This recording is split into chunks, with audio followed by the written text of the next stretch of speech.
கவனிங்க, it's only through Christ and Christ alone. ரோமர் 3:22 அந்த வார்த்தை படிக்கிறீங்க. இந்த வார்த்தை கிறிஸ்துவை பற்றும் விசுவாசத்தினாலே. கவனமா கேட்கணும். அது பலிக்கும். எது பலிக்கும் தெரியுமா? தேவ நீதி பலிக்கும். அடுத்து அது எவர்களுக்குள்ளும் எவர்கள் மேலும் அது பலிக்கும். வித்தியாசமே இல்லை. ஏழை இல்லை, பணக்காரன் இல்லை. அப்படியானால் நம்முடைய நீதிமானாய் வாழ்வதற்கு ஒரே வழி இரட்சகர் இயேசு. வேதம், திருச்சபை, கர்த்தருடைய ஊழியர்கள். அதாவது இதை விட்டுட்டு தேவனையா வாழ முடியாது. மூன்றாவது, அன்பான தேவ பிள்ளைகளே, புரியும், ஆண்டவர் மட்டும்தான் செய்ய முடியும். 3:21 இயேசு கிறிஸ்துவை பற்று விசுவாசத்தினாலே. அந்த வார்த்தைக்குள்ளே ஆண்டவரே சொல்லிருக்கிறார்.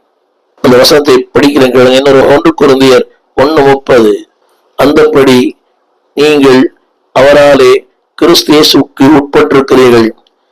எழுதியிருக்கிறபடி மேன்மை பாராட்டுகிறவன் கர்த்தரை குறித்து மேன்மை பாராட்டுவாராக. ஒரு உலகம் நினைக்கிறேன் அன்பாவது பிள்ளையே. அப்படியானால் இந்த மேன்மை அவரால் வந்தது. அந்த வார்த்தை திரும்ப படிக்கிறேன். அந்த வார்த்தை அது எவர்கள் மேலும் அது பலிக்கு வித்தியாசமே இல்லை. ஒண்ணு அந்த உறுதி, அந்த ஆண்டவருக்கு அது பிடிப்பு. Don't give up.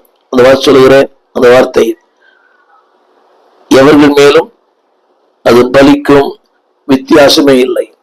நினைக்கிறாங்க நீதிமான வாழ்வு அவர் தான் தகுதியானவர், இவர் தகுதி. அந்த வார்த்தை 3:22 எவர்களுக்குள்ளும் எவர்கள் மேலும். God can use anyone. எவரையும் அவர் நீதிமானாக்க முடியும். எனவேதான் திருமறை சொல்லுகிறது, இது சாத்தியமில்லையோ அதை சாத்தியமாக்குகிறார், இது முடியாதோ அதை முடிய பண்ணுகிறவர். நீதிமான வாழ முடியாது. ஆனால் கிறிஸ்து, ரத்தம், சபை, சத்தியம் உங்களை நீதிமானாய் மாற்றும். என்னுடைய 4வது குறிப்பு ரோமர் 8:4. நீதிமானாய் வாழ வேண்டுமானால் முதலாவது மாமிசத்தின்படி நடவாமல், 2வது ஆவியின்படி நடக்கிறது. இந்த எல்லாருமே அதுதான். அறிவு, திறமை, உணர்ச்சி, குறுக்கு வழி இல்லை அன்பானவர்களே. மாமிசத்தின்படி நடவாமல். அடுத்த வார்த்தை ஆவியானவரால், சத்தியத்தின்படி, போதனையின்படி, அந்த ஊழியனுடைய வார்த்தையின்படி. அதாவது அப்படி வாழும் போது வேதம் சொல்கிறது, நடக்கிற நம்மிடத்துல நீதி நிறைவேறுமா.